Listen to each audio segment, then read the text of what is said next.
नमस्कार दोस्तों आप सभी का फिर स्वागत है आपके अपने से एजुकेशन चैनल पे।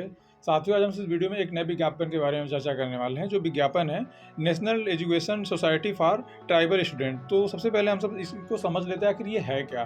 तो भारत सरकार की तरफ से कुछ नए विद्यालय खोले गए हैं आदिवासी क्षेत्र में। तो आदिवासी क्षेत्र में जो भी विद्यालय खोले गए हैं उसी में टीचिंग और नॉन टीचिंग स्टाफ के लिए कुछ रिक्रूटमेंट भारत सरकार ने निकाले हुए हैं। तो अभी इसका जो नोटिफिकेशन आया, अभी इसके लिए आवेदन का जो डेट है वो क्लियर अभी इसमें नहीं किया गया है।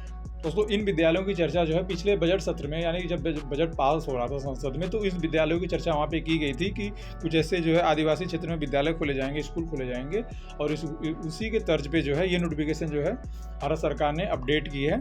तो मैं ये ऑफिशियल वेबसाइट के माध्यम से आपको ये जो है बता दे रहा हूँ। और यहाँ पर नोटिफिकेशन आ गया है, ये हमसे इसको डाउनलोड करते हैं, देखते हैं कि स्टेप बाय स्टेप इसमें क्या क्या पोस्ट हैं और क्या क्या क्राइटेरिया है। तो ये नोटिफिकेशन जो है डाउनलोड हो चुका है और इसमें देखिए यहाँ पे पोस्ट का नाम दे दिया गया कि किस किस पद के लिए जो है इसमें है। इसमें कुछ टीचिंग के ऊपर है और कुछ जो है नॉन टीचिंग के जो इसमें पद दे दिए गए हैं।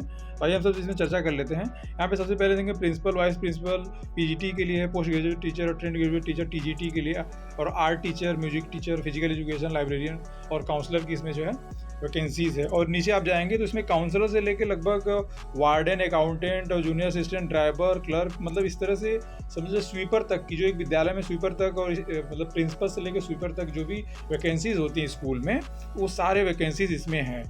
तो इतने सारे पद हैं, लेकिन इसमें एक चीज़ नहीं है जो कि मैंने नोटिस की और आपने भी देख लिया होगा, इसमें पीआरटी की वैकेंसी नहीं है। जो है पीआरटी की वैकेंसी इसमें नहीं दी गई है। तो मान के चलिए जो भी डीएलएड किए हुए हैं तो उनके लिए अभी वेट करना पड़ेगा। हो सकता है इसमें पीआरटी की भर्ती जो है इन फ्यूचर इसमें जो है अपडेट कर दी जाए, यानी कि हो सकता है इसका रिक्रूटमेंट अलग से भी निकाल सकते हैं। तो आइए हम सब स्टेप बाय स्टेप चर्चा कर लेते हैं विभिन्न पोस्ट के लिए जो है क्या क्या जिसमें एलिजिबिलिटी क्राइटेरिया है। दोस्तों, सबसे पहले हमसे इसमें देख लेते हैं प्रिंसिपल की जो भी वैकेंसी आई है ग्रुप ए के लिए। तो ग्रुप ए के प्रिंसिपल की जो वैकेंसी 740 पोस्ट है और इसमें जो एज लिमिट की बात की गई, इसमें 50 साल मैक्सिमम एज है। और जो भी इसमें पहले इस विद्यालय में पहले से नियुक्त हैं उनके लिए जो है 5 साल का इसमें एज रिलैक्सेशन भी है। और सबसे बड़ी बात यहाँ पे जो लगी, यहाँ पे सबसे बड़ी बात है कि प्रिंसिपल पद के लिए अगर आपको आवेदन करना है तो आपके पास 12 साल का जो है टीचिंग एक्सपीरियंस होना चाहिए। और जैसे आप नीचे आएंगे तो वहाँ पे प्रिंसिपल के बाद वाइस प्रिंसिपल का भी क्राइटेरिया दे दिया गया और उसी प्रकार हूबहू लगभग जो है वाइस प्रिंसिपल का भी जो क्राइटेरिया है। और हम सब नीचे देख लेते हैं जिसकी बड़ी चर्चा हो रही है कि जो टीजीटी और पीजीटी पद के लिए क्या क्या है। दोस्तों, यहाँ पे जो पीजीटी पद के लिए, के लिए टोटल वैकेंसीज जो हैं जो 8000 जो है 140, यानी कि 8000 से एबव जो है इसमें वैकेंसीज है पीजीटी के लिए। तो हम सब नीचे देख लेते हैं पीजीटी में कौन कौन सी किस किस सब्जेक्ट के लिए जो है वैकेंसीज निकली हुई हैं। तो यहाँ जो सब्जेक्ट है पीजीटी इंग्लिश है। और मैं यहाँ पे बता दूँ कि पीजीटी के लिए जो भी एलिजिबिलिटी होती है, मतलब पीजीटी अगर आपको आवेदन करना है तो आपके पास जो है उसी विषय में आपके पास मास्टर डिग्री होनी चाहिए, यानी कि आप परास्नातक उसी विषय में पास हो। यहाँ पीजीटी के लिए देख लीजिए इंग्लिश है, हिंदी है, फिजिक्स है, केमिस्ट्री है, मैथमेटिक्स है, बायोलॉजी, हिस्ट्री, जियोग्राफी, और पीजीटी कॉमर्स है, पीजीटी इकोनॉमिक्स और प्लस पीजीटी रीजनल लैंग्वेज भी यहाँ पे जो है दे दिया गया। तो इन विषयों में जो है पीजीटी के लिए वैकेंसीज आई हुई हैं। दोस्तों, इतने सब्जेक्ट के लिए पीजीटी में जो है पद आए हुए हैं इसी सब्जेक्ट के लिए। और इसमें कुछ सब्जेक्ट नहीं है, जैसे कि दुर्भाग्यपूर्ण, जैसे इसमें पॉलिटिकल साइंस और होम साइंस जो है इसमें पीजीटी की कोई भी वैकेंसीज नहीं आई हुई है। और आगे हम सब देख लेते हैं यहाँ पे टीजीटी के लिए। टीजीटी मैथ है, TGT science, TGT SST, TGT Hindi, English और रीजनल लैंग्वेज के लिए, टीजीटी के लिए जो है ट्रेंड ग्रेजुएट टीचर के लिए जो है यहाँ पे वैकेंसीज आई हुई हैं।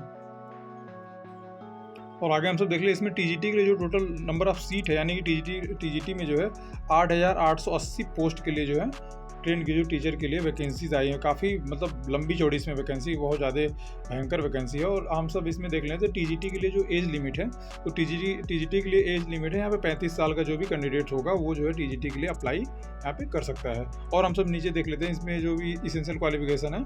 तो इसेंशियल यहाँ पे क्वालिफिकेशन में जो है आपके पास जो उसमें आपके लिए जो है जो भी जिस सब्जेक्ट के टीजीटी के लिए आप आवेदन कर रहे हैं, जैसे सपोज दैट आप हिंदी के लिए आवेदन कर रहे हैं तो आपको ग्रेजुएशन में जो है ऑनर्स के रूप में आपके पास हिंदी जरूर रहना चाहिए, यानी कि 3 साल में आपने हिंदी पढ़ी हुई हो।